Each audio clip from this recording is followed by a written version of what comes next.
안녕하세요. 커피앤톡입니다. 오늘도 와주셔서 감사드리고요. 바로 사연 읽어보겠습니다. 안녕하세요. 저는 30대 후반 여자입니다. 며칠 전 버스를 타고 약속 장소로 향하고 있는데 버스 안에서 여대생 무리들이 줄지어 타는 겁니다. 젊고 예쁜 나이에만 내뿜을 수 있는 특유의 싱그러움이 너무 아름다워 보이더라고요. 그러면서 순간 나에게도 저런 순간이 있었을까 하는 생각이 들면서 괜스레 눈물이 고이는 거예요. 저도 남들처럼 미니스커트 입고 화장도 곱게 하고 캠퍼스 생활을 누려보고 싶었는데 참 애석하게도 저의 현실은 녹록지 못했어요.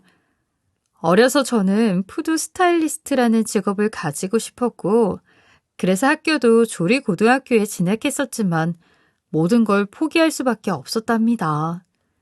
고등학교 2학년이 되던 해에 아버지가 큰 사기를 당하게 되면서 가세가 급격하게 기울었고 집안의 장녀였던 저는 학업을 이어나갈 수 없게 되었거든요. 눈앞에 꿈이 있었지만 가족의 현실을 외면할 수 없었어요. 그래서 저는 18살 인생에서 가장 아름답고도 찬란하던 그 시기에 학교를 중퇴할 수밖에 없었어요. 학교에서 사물함을 정리해서 교문 밖으로 빠져나오던 그 순간의 처절한 감정이 아직도 잊혀지지가 않네요. 제게는 아직 초등학생인 동생이 있었는데 부모님은 동생을 제게 맡기고 빚쟁이들의 눈을 피해서 각자 떨어져 살아야 했답니다. 이산가족도 이런 이산가족이 없었죠. 동생과 저는 고모네 집, 외숙모네 집 등등을 전전하면서 지내야 했어요. 엄마랑 아빠 금방 너희들 데리러 올 테니까 지영이 너는 동생 잘 보살펴주고 그리고 너는 언니 말 잘 들어야 해. 알겠어? 저희를 받아주신 친척 집에서는 처음엔 사정을 듣고는 딱하다며 안쓰러워하셨지만 2달, 3달이 넘어가면서까지 저희 자매를 계속 곱게 봐주시지는 않으셨어요. 나중엔 자기들 돈을 써가면서 우리를 돌봐야 한다는 것에 대한 불만과 짜증 같은 것을 저에게 푸시는 겁니다. 아휴, 내가 뭐 한다고 생돈 써가면서 이렇게까지 해야 해? 그래서 지영이 너는 네 아빠랑 연락하고 있긴 한 거야? 어디서 뭘 하길래 이렇게까지 깜깜무소식이야. 애들은 둘이나 떠맡겨놓고. 너무 서럽고 속상해서 밤마다 동생을 끌어안고 울면서 잠들기 일쑤였어요. 하지만 그것도 시간이 좀 지나고 나니 악만 남더라고요. 나중엔 제가 먼저 큰 소리를 치면서 집을 나갔어요. 저희 자매 누구 도움도 필요하지 않아요. 그동안 먹여주고 재워주신 것에 대해서는 정말 감사했습니다. 나중에 어른 되면 어떻게 해서든 꼭 갚을게요. 그렇게 저는 동생과 함께 집을 나와서 작은 고시원에서 작은 두 몸을 웅크리고 힘든 시간을 버텨내야 했답니다. 시간이 흘러 20살이 되었던 저는 작은 월세방으로 거처를 옮기겠다는 일념으로 보증금을 악착같이 모았어요. 하루에 한 끼 먹고 쪽잠을 자가면서 드디어 고시원에서 탈출할 수 있었죠. 부모님을 비롯한 그 어떤 보호자로부터도 해방된 기분을 느꼈어요. 비로소 독립을 했다고 생각했답니다. 그 사이 부모님은 죽었는지 살았는지도 알 수 없었어요. 연락을 하겠다고 하셨지만 사는 게 팍팍해서 그런 건지 뭔지 25살이 되도록 연락 한 번이 없었죠. 그러다 25살의 겨울이 되었던 어느 날 아빠에게 연락이 온 겁니다. 동생이 성인이 되던 해였어요. 이제야 연락해서 정말 미안하다. 그 사이에 엄마는 더는 버틸 수 없다고 해서 각자의 길을 가게 되었고 아빠는 작년에야 빚을 청산할 수 있었어. 너희들 얼굴 보기 너무 미안해서 차마 찾아갈 수가 없구나. 그러지 말고 저희 한번 만나요. 올해 지윤이 성인이 됐거든요. 얼굴 한번 보셔야죠. 7년 만에 연락이었어요. 죽었는지 살았는지 생사 확인조차 안 되었던 아빠는 다행히도 살아는 있더라고요. 엄마는 아마도 빚쟁이한테 쫓겨다니면서 사는 삶을 버틸 수 없다고 생각했을 거예요. 짐작은 했지만 그래도 이렇게 직접 들으니 마음이 참 그렇더라고요. 저희 자매는 7년 만에 아빠와 만날 수 있었어요. 그 사이 몰라보게 수척해진 아빠는 저희를 보고는 눈물을 뚝뚝 흘리시는데 저는 그동안 너무 많이 울었어서 그런지 눈물이 나지 않더라고요. 그 안에서 동생과 함께 굶어 죽지 않기 위해서 아등바등 해야 했던 시간들이 주마등처럼 스쳐 지나가더라고요. 중학교밖에 나오지 못한 제가 할 수 있는 일들이 많지는 않았거든요. 아빠에게 연락을 받던 그날까지 호되고 고된 생활이 이어졌답니다. 그래서 저는 남들처럼 대학 생활을 평범하게 하는 것이 늘 꿈이었어요. 누군가에겐 아무것도 아닌 일상이 저한테는 너무나도 과분하고 따라갈 수 없는 일상이었죠.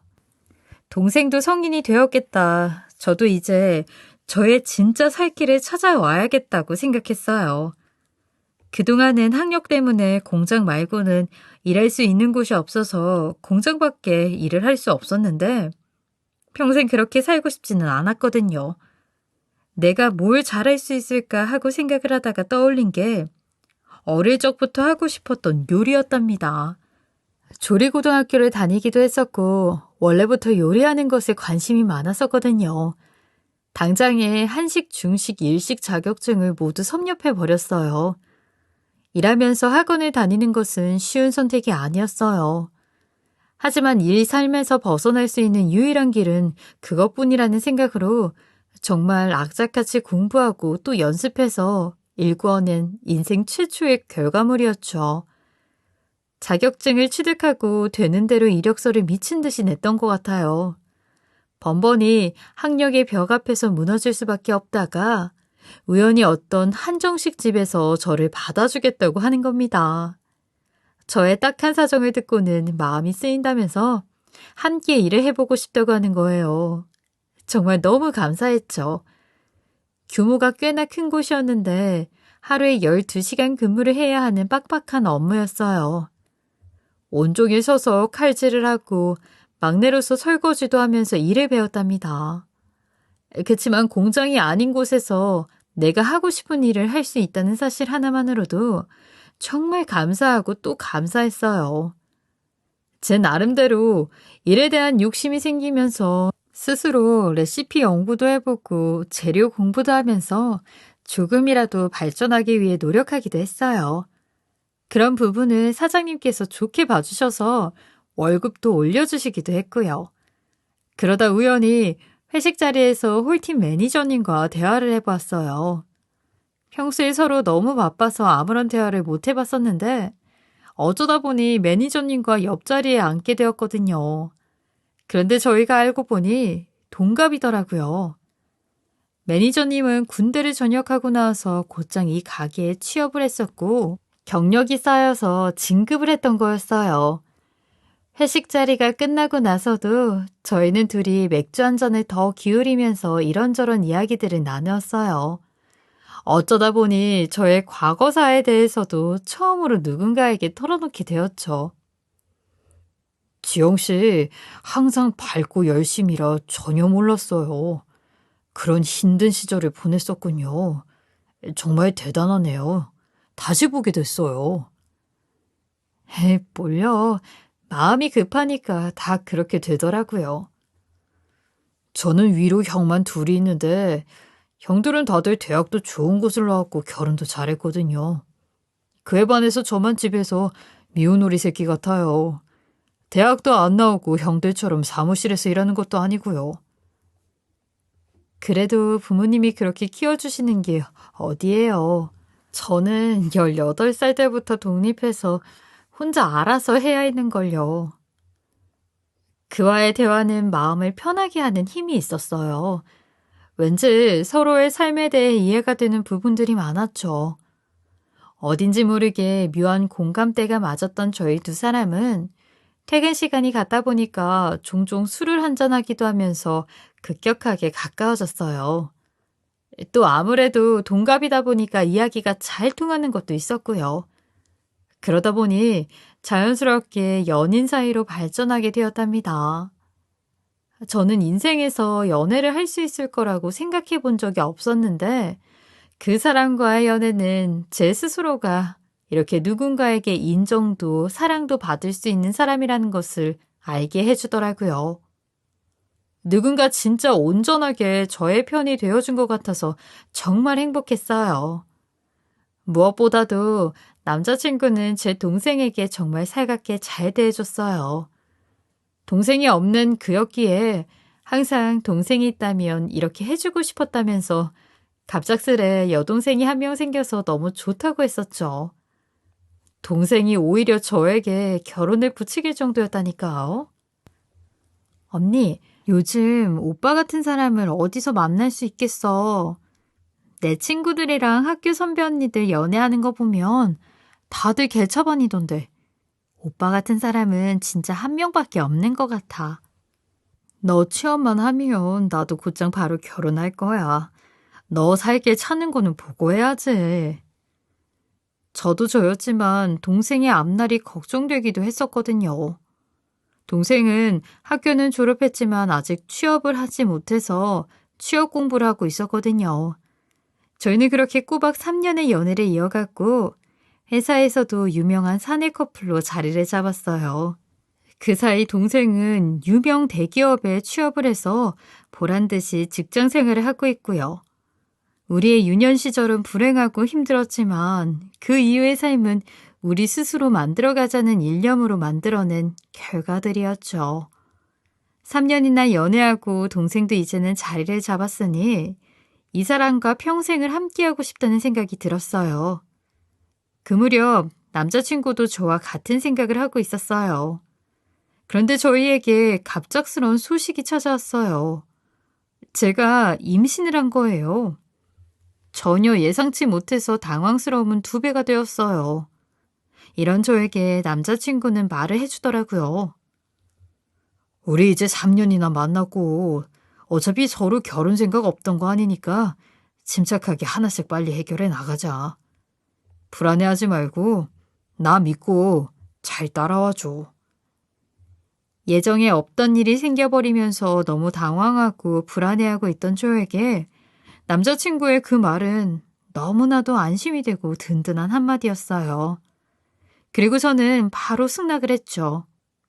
사내 연애를 시작해서 그렇게 결혼 이야기를 하게 되었답니다. 저희 집 사정을 누구보다 잘 알고 있었던 그였기에 동생에게 가장 먼저 결혼과 임신 소식을 알렸어요. 동생은 누구보다 기뻐했답니다. 어머, 정말? 나 이제 이모 되는 거야? 세상에. 요즘은 혼수 대신에 아기를 데리고 간다고 하더니 그 말이 우리 집 얘기가 됐네. 2사람 모두 너무 축하해요. 나 때문에 결혼을 미루고 있는 것 같아서 마음이 얼마나 쓰였는데 이제야 2다리 뻗고 잘 수 있겠다. 우리 언니 잘 부탁해요, 형부. 이제 형부라고 불러야 하는 거 맞지, 언니? 내가 더 잘 부탁하지, 처제. 아직은 어색하다. 그리고 남자친구의 부모님을 비롯한 형들 내외를 만나기로 했어요. 큰형과 작은형 2분 다 결혼을 하셨고 아이도 있거든요. 제 손윗사람이 2이나 되어서 너무 긴장되더라고요. 그리고 괜히 제가 배움이 짧다는 걸로 안 좋게 생각하실까 봐 그런 부분도 걱정이 됐었고요. 남자친구의 집은 저희 집과는 다르게 그래도 평범하고 좋아 보였어요. 늘 이런 집에서 한번 살아보고 싶다고 생각했었는데 딱 상상하던 집과 비슷했어요. 그리고 예비 형님 2분은 딱 봐도 인생에 힘든 일 같은 건 겪어본 적이 없어 보이는 고상한 자태들을 하고 계셨죠. 남자친구한테 언뜻 귀뚱으로 들어서 알고는 있었지만 2분 다 박사까지 공부하신 분들이라고 하더군요. 첫째 예비 형님은 체육교육과를 나와서 지금 대학교에서 페이 강사를 하고 계신다고 했고 둘째 예비 형님은 식품 영양학과를 나와서 교수 생활을 한다고 하는 겁니다. 두 분 다 교수인지라 너무 주눅이 되더라고요. 저는 차마 제가 중졸이라는 말을 하기가 너무 어려웠어요. 제 상황을 너무나도 잘 알고 있던 남자친구였기에 학력에 대한 이야기는 하지 말아달라고 가족들에게 미리 부탁을 했다고 하더군요. 그리고 당사자 입에서 말하지 않는 이상 학력에 대한 이야기를 다른 사람들이 왈가불가 이야기하는 건 노매너고 인성이 덜 갖춰진 거라고 했죠. 그냥 저를 있는 그대로 봐달라고 하면서요. 그런데 정적을 깨는 건 예비 시어머님의 한마디였답니다. 그래, 셋째한테 듣기로는 학교를 중학교까지밖에 못 나왔다고 하던데 무슨 사정으로 고등학교를 채 졸업하지 못한 거예요? 요즘 같은 시대에 내가 충조를 본 적이 없어가지고 의아해서 물어보는 겁니다. 그게... 엄마, 그런 식으로 말씀하시는 게 어딨어요? 사람마다 다 사정이 있는 거고 내가 어떤 사정인지도 미리 말씀드렸잖아요. 예, 너 가만히 있어 봐라. 당사자한테 직접 들어보고 싶어서 그래. 우리 집안이 보통 집안도 아니고 내가 충졸 며느리를 받아줘야 하는지 말아야 하는지 좀 들어봐야겠다. 네, 어머님. 어차피 숨긴다고 될 일도 아닌데 그냥 말씀드릴게요. 고등학교 2학년 때 아버지가 사기를 크게 당하셔서 가족들이 전부 뿔뿔이 흩어져서 각자 살아남아야만 했던 시기가 있었어요. 그 길로 집안이 어려워져서 18살 때부터 안 해본 일이 없었고요. 어린 동생을 제가 챙겨야 했거든요. 그게 전부입니다. 절대 법적으로 하면 안 될 만한 일 같은 건 해본 적은 없어요. 제가 이렇게 말을 꺼내니 분위기가 순식간에 싸해지는 느낌을 받았어요. 그리고 곧이어 예비 큰형님이 입을 떼시는 겁니다. 어머, 얼마나 힘들었겠어요? 도련님이 참 생활력 강하고 다부진 분을 데리고 왔네. 그러게요, 형님. 방금 듣는데 눈물이 핑 돌더라니까요. 이어서 예비 작은 형님까지 한마디 얹어주시는데 많이 배우신 양반들이라 그런지는 몰라도 뭔가 이해해주는 말을 하시는 듯 했어요. 그런데 어딘지 날이 서 있는 것 같은 느낌을 받았지만 그저 저의 기분 탓이라고만 생각했어요. 그리고 예비 시어머님이 이내 말씀을 하시는 거예요.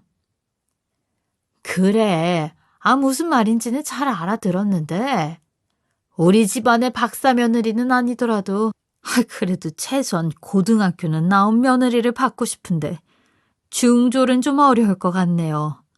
미안하지만 우리 인연은 여기까지인 걸로 합시다. 예비 시어머님의 한마디에 가슴이 얼음장이 날아와서 꽂히는 기분이 들었어요. 그리고 남자친구가 다급하게 말했답니다. 나는 지영이 말고는 다른 사람이랑 결혼할 생각 전혀 없어요.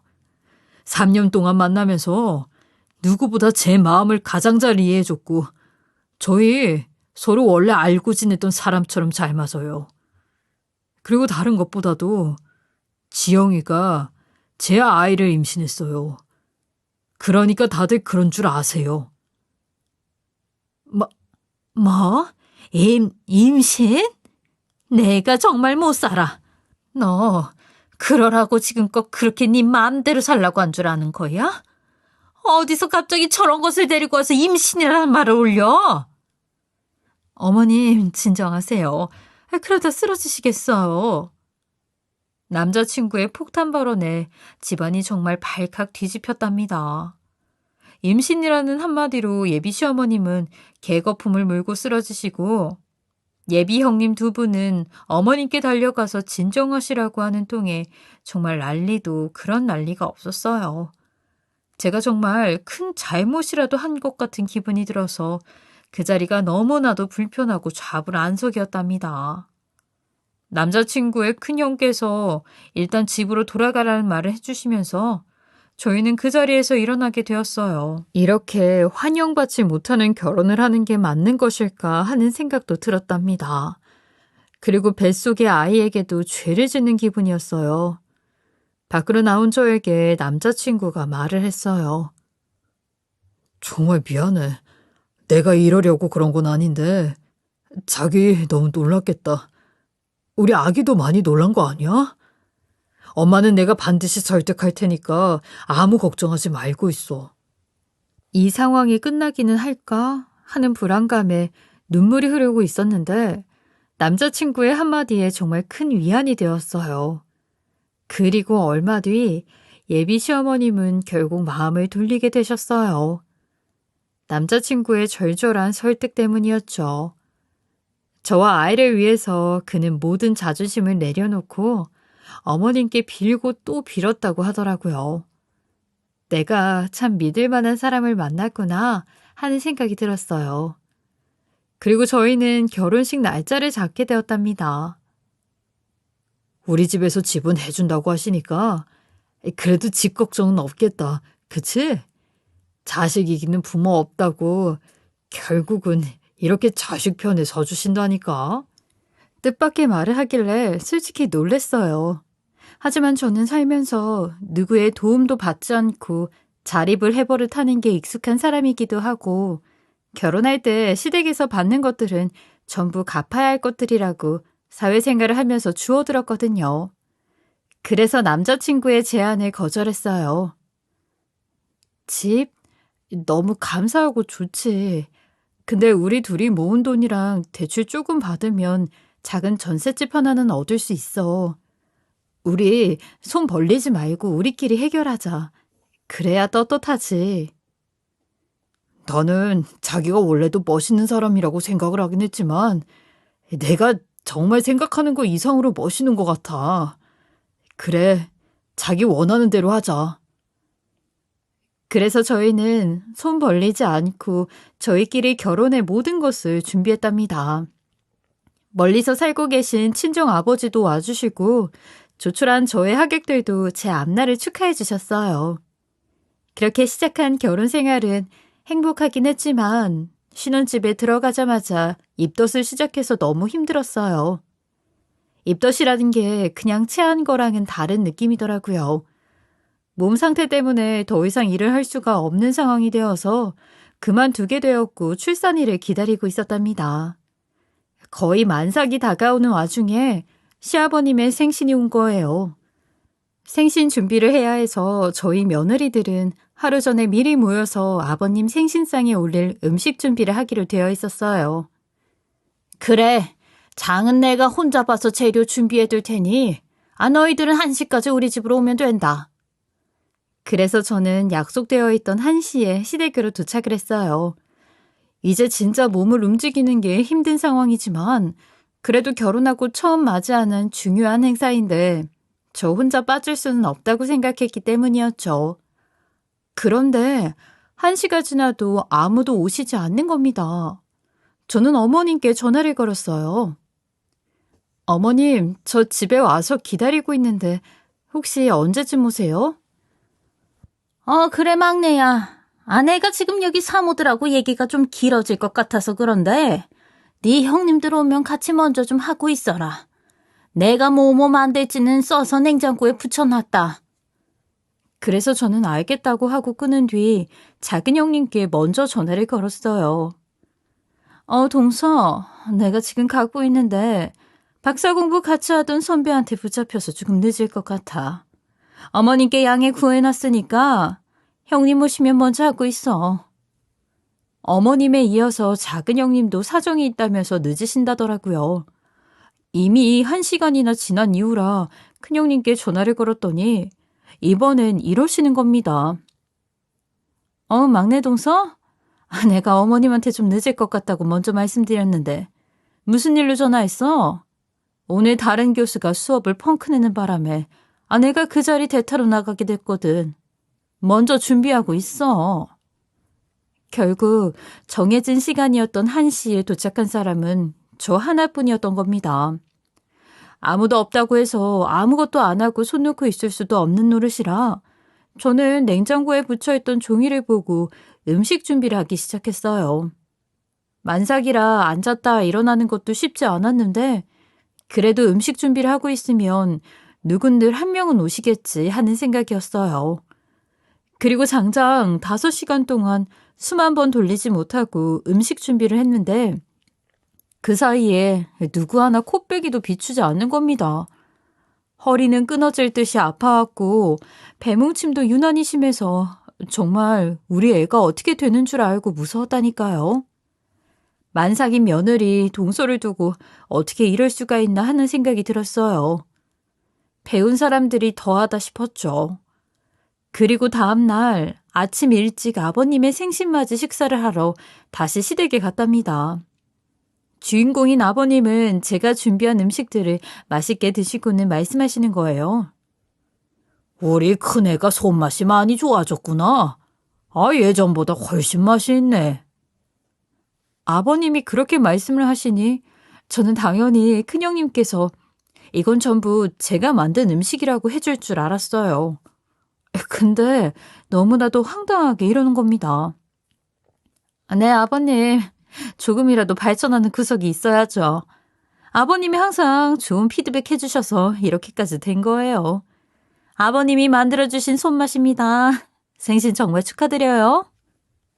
그 말을 듣는데 정말 너무 어이가 없어서 환장하겠더라고요. 그리고 큰형님네 아이가 이제 6살인데 할아버지 앞에서 재롱을 피우니 입이 귀에 걸리는 겁니다. 그러자 작은 형님은 관심을 뺏기는 게 두렵기라도 했는지 준비한 선물을 건네면서 말을 하더군요. 아버님, 제가 다른 건 몰라도 아버님 생신 선물 구하느라 안 가본 백화점이 없는 것 같아요. 이거 아버님이 좋아하시는 브랜드 벨트랑 지갑인데 전국구 품절이라 정말 어렵게 구했어요. 생신 너무 축하드려요. 세상에 세상에. 우리 둘째가 이런 센스가 있다니까. 안 그래도 이거 갖고 싶었는데 네가 딱 맞게 잘 사왔구나.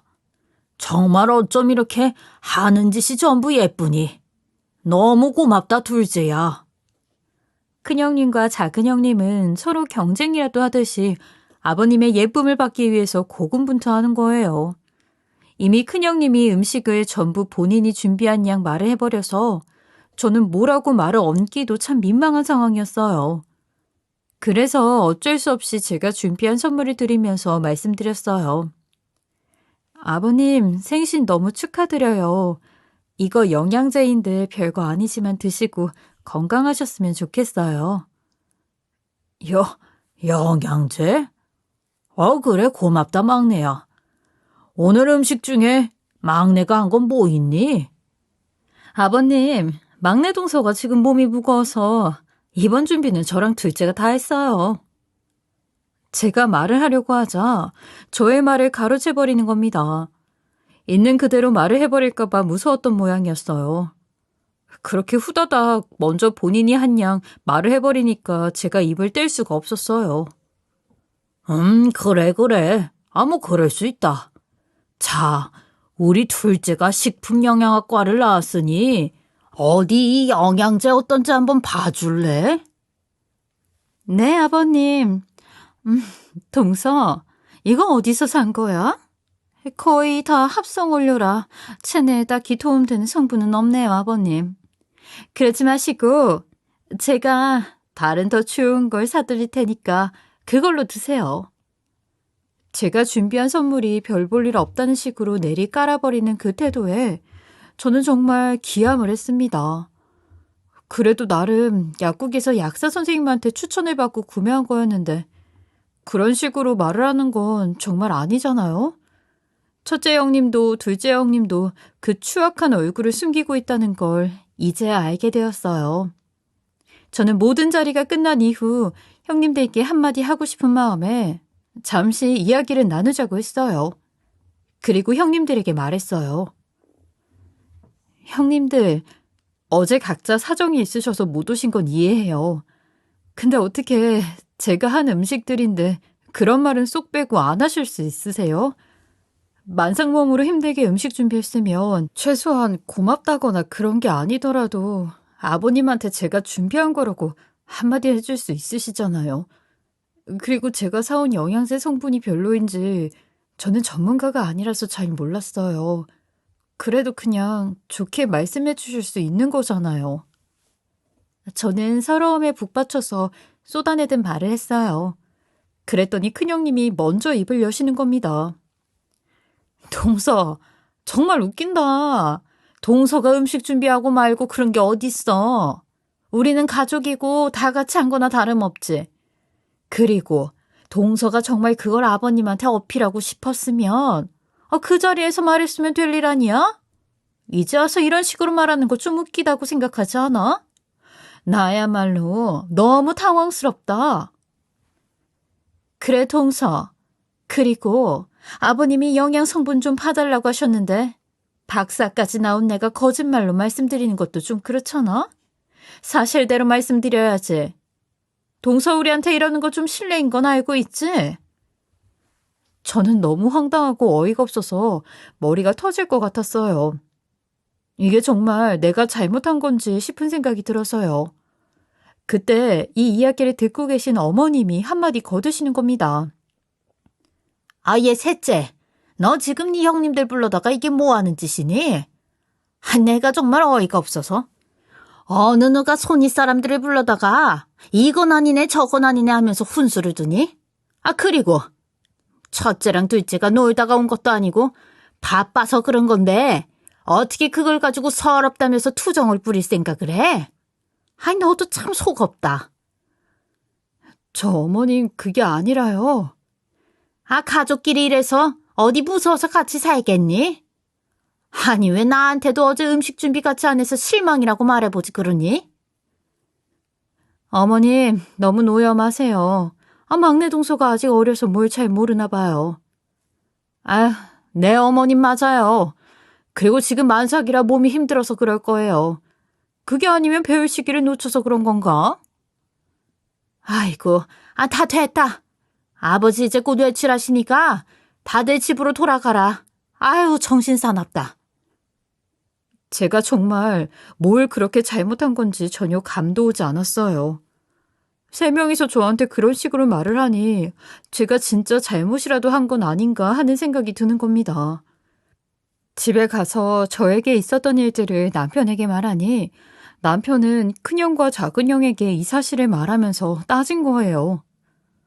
형, 어떻게 형수는 만삭인 사람한테 그럴 수가 있는 거야? 정말 다들 너무한 거 아니야?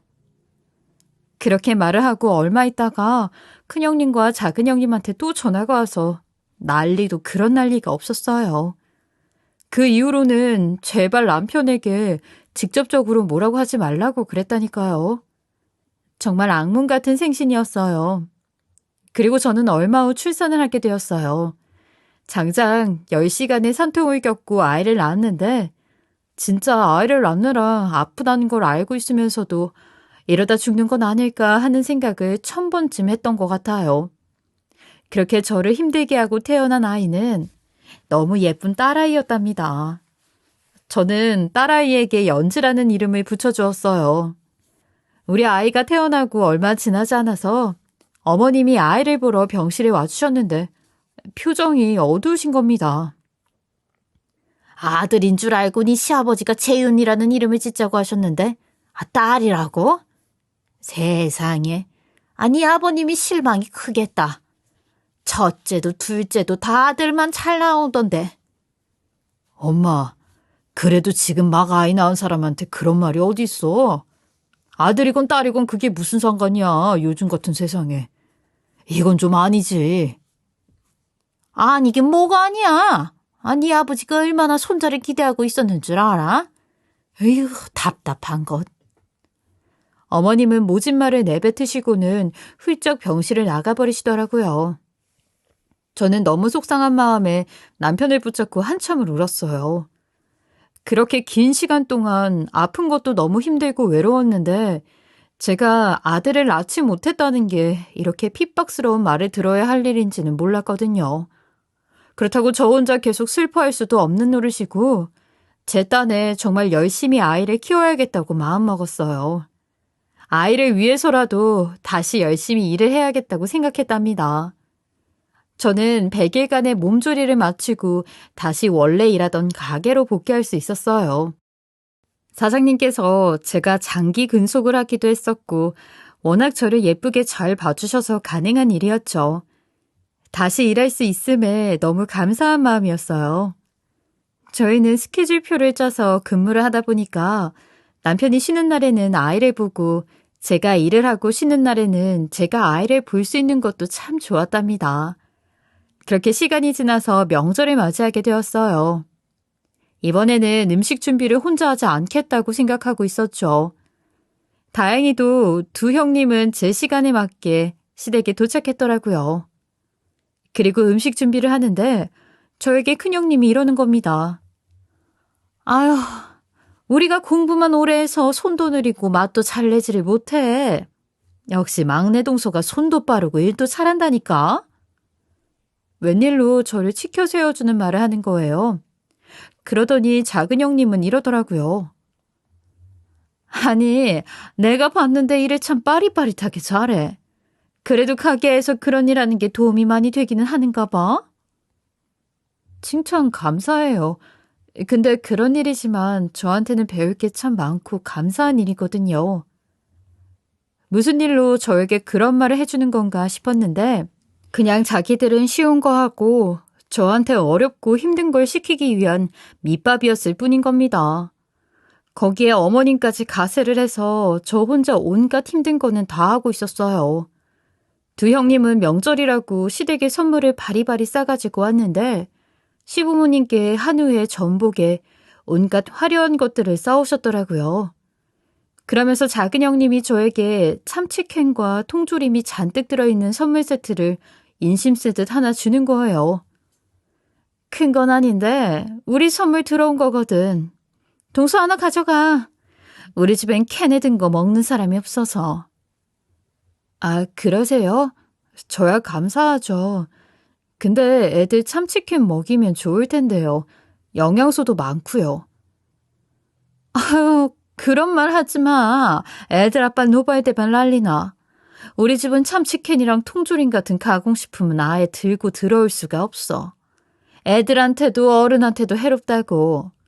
그리고 내가 또 식품과 교수인데 어떻게 내 새끼들한테 이런 걸 먹이겠어? 참치캔에는 특히 순 성분이 많아서 먹으면 몸에 좋지 않아. 아니, 그래도 맛으로 먹는 거니까. 그러자 큰형님도 한마디 하는 거예요. 동선에도 그러는구나. 우리 집도 그래. 걔네 든 거 먹으면 암에 걸린다나 뭐라나. 아이고, 참치킨 선물 받은 사람한테 내가 별말을 다 한다. 잘 먹는 사람은 또 잘 먹잖아. 네, 맞아요. 필요한 사람한테 가는 게 맞는 거잖아요. 나쁜 뜻은 없는 거 알지, 동서? 저는 너무 황당했어요. 자기들은 몸에 괴로워서 먹기 싫은 걸 저한테 준다는 그 심보가 너무 못되잖아요. 먹고 죽으라는 뜻인지 뭔지. 그리고 몇 년 전에 같이 일하는 직원들이랑 캔에 든 음식에 대한 이야기를 한 적이 있었는데 그때 궁금한 마음에 인터넷을 뒤져서 찾아본 적이 있었거든요. 저 또한 요식업에 종사해서 식재료에 대한 공부를 나름대로 많이 하고 있거든요. 그래서 저는 제가 알고 있는 지식들을 동원해서 그 말에 반박을 했어요. 근데 제가 짧은 지식으로 한마디 말씀드리자면 작은 형님이 말씀하시는 수은은 메틸 다랑어라는 종에서만 검출이 됐다고 하는데 우리나라 캔참치 중에서는 취급을 안 하거든요. 시중에 파는 캔참치 중에서 수은 검출된 제품 없는 걸로 확인됐으니 안심하고 드셔도 돼요. 제가 이렇게 말을 하고 나니 작은 형님이 진짜 똥 씹은 표정을 하는 겁니다. 그러면서 한마디 더 하더라고요. 내가 교수인데 수은 검출된 건 맞아, 동서. 그리고 그런 거 아니더라도 통조림 제품은 안 먹는 게 좋아. 열 처리가 들어가서 영양소가 대부분 파괴되거든. 아, 맞아. 나도 내가 아는 식품과 교수님한테 그렇게 들었어. 그래서 우리 애들 통조림 햄 같은 거 절대 입에도 못 대게 하잖아.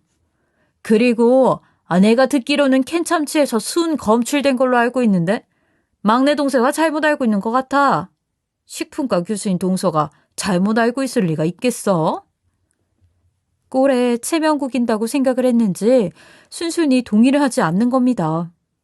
둘이서 합세를 해서 제 말이 틀리다고 하는데 그래서 저는 이번에 쐐기를 박는 한마디를 했어요. 근데요, 작은 형님, 보통 열 처리가 들어가면 영양소가 파괴된다고 알려져 있긴 한데 그것도 딱히 그렇지 않아요. 신선식품이랑 통조림 중에 영양면에서 큰 차이가 없대요. 다만 신선식품은 통조림이 가질 수 없는 맛이나 수분이나 식감 같은 거를 가지고 있을 뿐이고요. 오히려 신선식품보다 장기간 보관할 수 있는 기술력이 좋은 제품군이에요. 통조림으로도 부족한 영양소를 충분히 섭취할 수 있고요.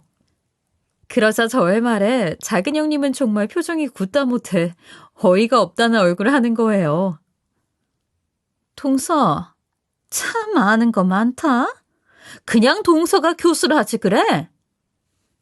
그러고 싶은데 제가 학력이 부족해서요. 교수는 많이 배우신 형님들 같은 분이 하셔야죠.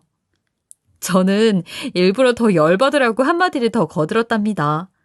그랬더니 식탁 밑에서 어머님이 제 다리를 계속 툭툭 치는 겁니다. 그만 조용히 하라는 사인 같았어요. 그리고 결국 그 자리에서 어머님께 불려나오게 되었어요. 그리고 저에게 머리를 툭툭 치면서 이러는 겁니다. 아, 어디 중학교도 겨우 나온 주제? 하늘 같은 형님한테 따박거리면서 반박을 해. 형님이 그렇다고 하면 그냥 그런 줄 알고 네네 하면 될 것을. 어머님, 아닌 걸 아니라고 말도 못하나요? 이게 정신을 못 차리고 나한테까지 말대답을 하네. 어디 중졸 주제에 박사형님들 앞에서 아는 척을 해, 아는 척을. 싸가지 없이. 네가 뭘 안다고 까불어. 못 배워먹고 가진 것도 없는 것을 그냥 임신했다고 해서 받아줬더니 이건 뭐 아들을 낳은 것도 아니고 집안 분위기만 흐리고 있어 아주. 아유, 답답한 것. 어머님, 정말 너무하신 거 아니에요? 제가 아닌 말을 한 것도 아니고요. 이렇게까지 말을 했으면 알아먹을 것을 아직도 이러네. 중졸인 니까지 알아봤자 박사까지 한 네 형님들보다 많이 알겠어? 그러니 어서 그 입 닥치지 못해? 그리고 잠시 후 두 형님은 그 광경을 모두 지켜보고 있다가 제 팔을 툭 치면서 나가는 겁니다. 아무리 생각해도 교수는 동서가 해야 할 것 같아. 아는 거 많아서 참 좋겠어. 이러면서 나지막히 못 배워 먹어서 그런지 재수가 없어 라고 하고는 밖으로 나가버리는 겁니다. 저는 이 상황이 너무 기가 막히고 코가 막혀서 죽는 줄 알았어요. 아니, 하루 종일 고된 일은 저만 시키는 것도 모자라서 자기들 말에 아니라고 반박 좀 했다고 재수 없다는 말까지 들을 이야기냐고요. 그런데 이 상황을 남편이 뒤에서 전부 바라보고 있었던 거예요. 남편은 저희에게 와서 정말 화가 난 목소리로 말을 했어요. 지금 이 사람한테 뭐 하시는 거예요? 다들 어른이 맞기는 하세요?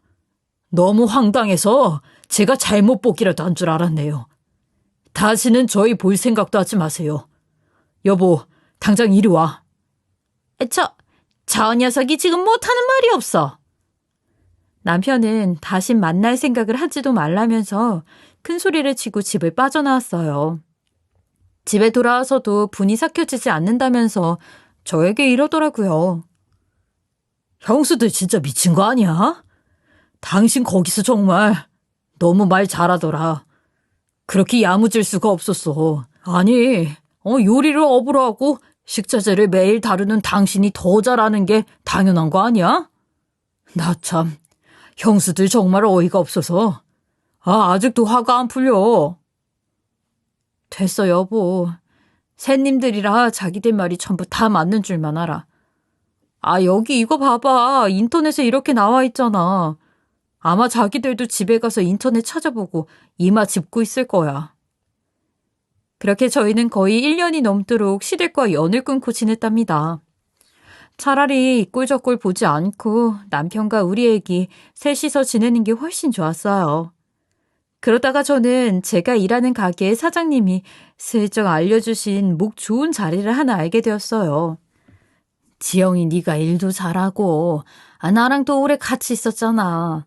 너도 가정이 있으니 이제 독립을 하는 게 어떨까 싶어서. 그 자리 목이 괜찮은데 가격이 시세보다 한참 저렴하거든. 내가 하나 차릴까 하다가 네 생각이 나서 알려주는 거야. 정말 그 좋은 자리에 보증금이며 월세가 너무 괜찮은 가게가 나와 있더라고요. 안 그래도 남편과 우리도 이제 우리 가게를 차리자고 이야기를 하던 터여서 저희는 그 자리에 가게를 내게 되었어요. 그런데 정말 감사하게 자리 잡는데 2달이 걸리지 않았고 오픈하자마자 정말 초대박을 친 거예요. 1년 사이에 다른 동네에 2호점까지 내게 된 겁니다. 그 이후 부끄러운 실력이지만 저에게 요리를 배우고 싶다는 사람들도 생기고 또 기업에서 인수를 하고 싶다는 제안도 받았어요. 프랜차이즈화 하고 싶다는 겁니다. 그리고 다른 기업에서는 협업을 해서 밀키트 제품을 출시하고 싶다고도 했고요. 하나하나 순차적으로 일들이 진행하기 시작했어요. 일이 바빠지기 시작하니 여기저기서 인터뷰 제안도 들어오는 겁니다. 인생이 한순간에 이렇게 바뀔 수도 있구나 하는 생각이 들었어요. 그러다 우연히 제가 지역신문에 조그맣게 기사가 실린 거예요. 정말 과분하고 쑥스러운 내용이더군요. 하지만 우리 남편은 그걸 보고 얼마나 좋아하던지요. 그런데 문제는 그 이후였어요. 시댁 식구들이 그걸 보게 된 건지 어느 날 저희 가게에 어머님이 찾아오신 겁니다. 그러더니 갑자기 이해할 수 없는 행동을 하는 거예요. 제 앞에서 납작 엎드리더니 이런 말을 하더라고요. 아이고 셋째 아가, 내가 너한테 정말 미안했구나. 네가 이렇게 진국이고 나중에 잘 될 줄은 내가 먼저 알고 있었는데 너한테 그동안 힘들게 했던 거는 정말 미안해. 그래서 그런데 나 좀 살려주면 안 되겠니? 제게 미안하다는 말을 하면서 살려달라는 거예요. 너무 황당하고 이게 무슨 일인가 싶어서 자초지종을 들어봤어요. 알고 보니 작년에 제가 한참 가게일로 바쁘던 그 와중에 두 형님은 지인 교수한테 주식 사기를 당해서 큰 빚을 지게 되었다는 겁니다. 심지어 작은 형님은 큰 돈을 한 번에 벌 수 있다는 생각으로 아주버님 몰래 보증까지 써서 대출을 끌었다가 집안이 풍비박산났다는 거예요. 정말 믿을 수 없는 근황에 깜짝 놀랐어요. 그러면서 저에게 제발 애들 좀 살려주면 안 되겠냐고 하는 겁니다. 어머님, 그 잘나고 많이 배운 박사 며느리들은 어떡하시고 못 배워먹은 저한테 이러시는 거예요?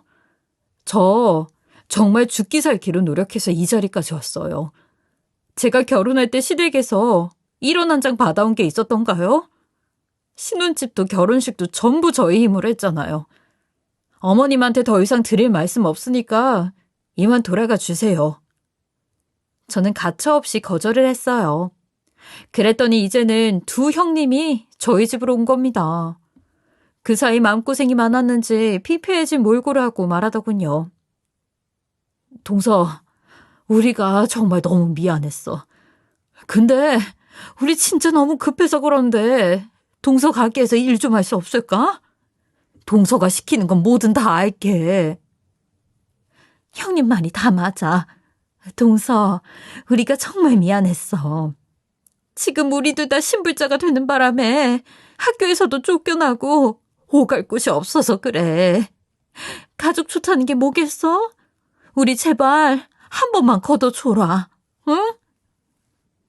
형님들 정말 저랑 장난하세요? 중졸에 배운 거 없다고 그렇게 무시하고 제가 한 것도 본인들이 한 마냥 괴롭히다가 발등에 불 떨어지니까 가방끈 짧은 저한테 찾아오셨네요. 근데 저희 지금 직원들이 너무 잘해주고 있어서 형님들이 붙어있을 자리는 전혀 없거든요. 행여 자리가 있다고 해도 손에 물 한 번 안 붙여본 형님들한테 이 안에서 시킬 만한 일은 전혀 없어요. 그런 줄 아시고 다시는 저 찾아오지 마세요. 저는 아주 강하고 모질게 안 된다고 말을 했답니다. 그 이후 가게는 더욱 성황리에 잘 되었고 밀키트도 대박에 프랜차이즈는 지금 준비 중에 있답니다. 중졸에 가진 것 하나 없다고 저를 무시하던 인간들도 제가 잘 되니 제 앞에서 그렇게 코가 바닥이 닿도록 기는 날이 오더라고요. 두 형님들 그 이후 아주버님들에게 이혼을 당했다고 들었어요. 그렇게나 큰 빚을 상의 한마디 없이 지게 되었으니 당연한 처사이기도 했죠. 집에서 맨몸으로 소박을 맞은 두 사람은 서로 박사학위 이야기를 하면서 어디선가 잘 지내고 있겠죠. 뭐 별로 궁금하지도 않기도 하고요. 저는 사업이 쭉쭉 잘 풀리면서 정말 오랜만에 친정아빠께 연락을 드렸어요. 미안해하지 마시고 저한테 오시라는 말을 했답니다. 아빠께 근처에 집을 하나 얻어드리고 지금은 2호점을 도맡아서 운영하고 계세요. 아빠는 제게 네가 내 은인이고 귀인이라면서 늘 고맙다고 하십니다. 돈 때문에 뿔뿔이 흩어졌던 우리 가족도 결국 돈으로 다시 만날 수 있게 되었어요. 어려서는 정말 내 인생이 왜 이렇게 풀리지 않는 걸까 하면서 비관을 하던 날도 많았는데 결국 길고 짧은 것은 대봐야 아는 것이 인생인가 봅니다. 지금 현재 풀리지 않는 순간을 살아가는 분이 계시다면 그래도 조금만 참고 버티면서 행복한 날을 그려보시길 바랄게요. 지금까지 커피앤톡이었습니다. 오늘도 끝까지 함께해 주셔서 감사하고요. 저는 다음 영상으로 또 찾아뵙겠습니다.